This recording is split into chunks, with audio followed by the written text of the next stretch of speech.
It's important to do things that they disapprove of. My mother was famous for just my new necklace. Famous for disapproving of and taking giant craps on and criticizing, anything that was an interest of mine. I guess because it was competition, taking her out of the number one spot in my life, which I should never have let her have. It's a habit. Are my earrings out? There we go.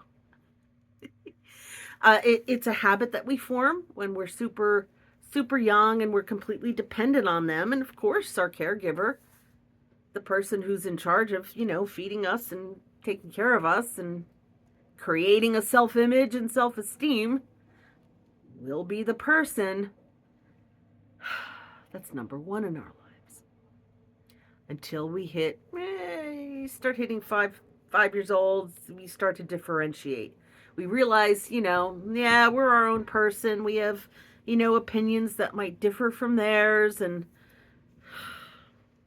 we don't like the same food that they like, or we don't eat anything they give us. And, we do that as babies, but you know what I mean. It's important to do things that they disapprove of. Because as adults, as survivors of the trauma of being raised by these critical shit takers, because they shit upon things we care about, that we experiment with things that we wouldn't normally have tried out of fear of them criticizing us. Anything from foods to restaurants to classes to travel. I remember when I started doing research with the Weston A. Price Foundation. Farm to table stuff. Raw milk activism. This is decades ago. Yes, and I still do get food from the Amish. I was desperately looking for reasons why I was so tired all the time. I thought, well, it could be my diet. Oh, maybe if I started, and I tried everything from, I was vegan for a while and nothing helped. And then I landed on this and was starting to kind of do a low carb, farm to table thing. And you have to hook up with a private farm club in order to get farm food. And you're thinking, just go to a farmer's market. I'm in New Jersey. So farmers, you need to get a special license to sell your stuff, and you can't get raw milk or raw butter or raw cheese. It's illegal. You slap a warning on a cigarette pack. Just slap a warning on the milk. I'll take my chances. We have refrigeration now, so I'm not sure why it's such a problem to let people make the choice to get the raw milk. Raw, not pasteurized, not cooked. Goes from the cow through the filter into the fridge. It's my business. Keep your laws off my kitchen table. Anyway, so I started with that. And you have to, it's a little bit of a clandestine thing. You go pick up your food that gets dropped off by not an Amish trucker, because they don't drive trucks, but someone they hire to bring the food in, blah, blah, blah. No. Oh, she took a giant crap on that. I don't know what you're paying so much for brown eggs. They sell brown eggs at the store. And I try like, Mom, no, these are soy-free, free-range hens. But she would just yap. I couldn't even get a word in edgewise to say, well, no, this is different, and I feel like it's important. No, I just get yapped at. Okay. So I started reading books. I had a therapist for a while. Not sure how I paid for that. It was charity care, believe it or not. She was more of a social worker / counselor. Anyway, so I was reading something, I think it was called The Dance of Anger. It was one of those self-help books that are actually very good. And it talked about I statements. You don't argue with people. Don't fight. Just make I statement. When you say blank, I feel blank.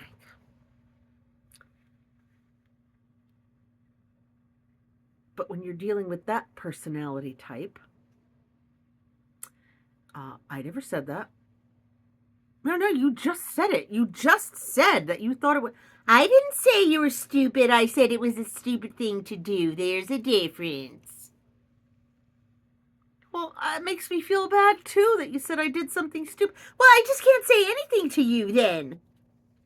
You're too sensitive. Why don't I just not talk? Yes, why don't you try that? Try not talking. Could that ever be a thing where you don't talk? No, it was never a thing.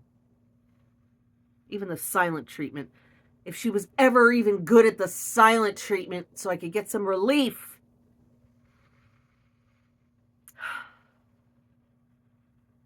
You know, my poor father, he had dementia for the last 10 years of his life. Like, it got progressively worse. But part of me thinks it spared him from knowing what he was living with, what he was going through, how his body was failing, how abusive she was. Like, it almost spared him, you know, for him to become childlike. But this one at 99, my mother, nope, sharp as a tack. Sharp. Except when it comes time to remember anything that she did or said. Then suddenly, I never said that. I don't know why you'd want to believe that about me. I think your therapist is putting ideas in your head. I haven't had a therapist in decades. It's just, well, I don't know why you'd want to remember these things that way. I never did. I'm not capable of doing those things. I was at a lovely event tonight. It was a meditation circle for women. And,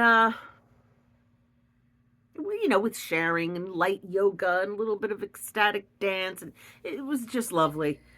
And it just crossed my mind that, wow, my mother would have totally made fun of this if I ever told her about this. So I don't understand. What do you do? What do you talk about? Oh, this is where you all talk about your mothers, right? No. A little bit. We talked a little bit about it. You know, that's not always everyone's trauma. But, you know, we're free to talk. I stopped telling her things. I don't remember when I wised up. Knowing that she was going to disapprove and make fun of it and shoot down any good idea I had, I stopped telling her things. What a relief. What a relief to not get made fun of, criticized, discouraged, one-upped. She was a one-upper. She's still a one-upper. This thing just sit flat. Her social worker, you see, when she was sick a few weeks ago, and she was very, I really thought that she was a goner. And I got her on hospice, which is a type of care. It's not necessarily death care. So she has all these visiting, you know, professionals now, and she has a social worker that comes by. And then, so the social worker texted me, oh, is it all right if I go to visit your mom? Sure thing. I'm working, so, you know, I won't be there. And then after their visit, she texted me. The social worker texted me, obviously not my mother. Your mom is so sharp. What a mind. She's really proud of you. You know how they praise us behind our backs? It's like, oh, maybe she is deep down. Maybe she is appreciative and proud of me. No, it's just a way to get narcissistic supply. Oh, my daughter, the professor, I nurtured her. No, I kind of turned out awesome in spite of your horrible upbringing. she's so proud of you. I'm like, oh, I'm like, well, I'm really glad you got to see the charming version of her. Yeah, she's so sharp. I pulled up a trivia game on my phone and we played. Yeah, nice. Yeah, good. I said that's funny. Well, she's been alive so long, she usually wins. Haha. And I'm thinking, what good care I take of her. She has these aides who take care of her. She has visiting nurses. She has visiting physicians. She has the social worker who plays games. She has her Meals on Wheels. I arrange for family to come and visit. Excuse me, I'm choking. She's in her own home.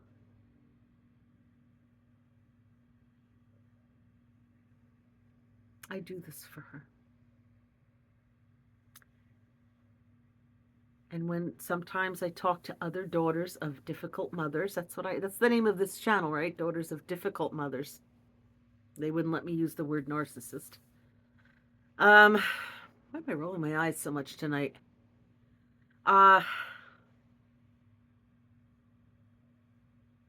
She was very encouraging, and she says, you're doing the right thing. We're the ones with the clear conscience. We can sleep at night, put our heads on the pillow knowing we did the right thing.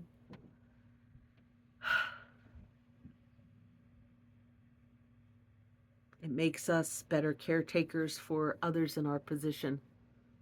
And she's so right. Sometimes I wonder, why?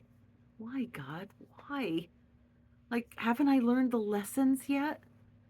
Why is it still going on? I'm 58. I'm going to be 59 literally in a few weeks. August 6th is my birthday. Haven't I learned yet what you want me to learn? When do I get to be free? We get to be free now. We get to be free now. By doing things that they would definitely disapprove of. Even if we don't enjoy it, we should try it just to see. Try that new restaurant. Try taking that class. Try traveling to some place. Try watching some show. They're not here now. She's not in the room with me. She occupies a lot of space up here. I'm always waiting for that other shoe to drop and ruin my good time. But that's me. That's my head. I have to learn to evict her and not carry her with me once I leave the house. And I'm trying not to be there often. I set it up so there's nice people coming to visit her, care for her, that I don't have to be there.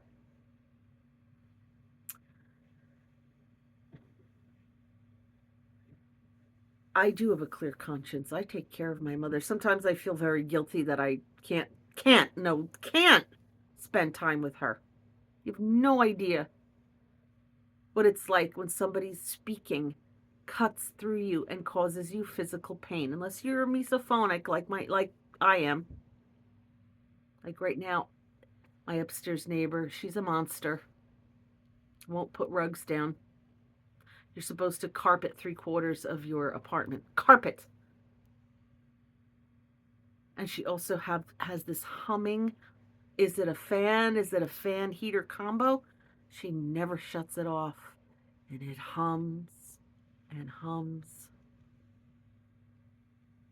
So what I do is I have a Bluetooth speaker and a second phone. And what I'll do is play white noise or pink noise or green noise or ambient music to drown it out, so the gets covered up. But I can't do that now because I'm using the phone to make this video. So pardon me while I go insane from noise. It'll make a good thumbnail.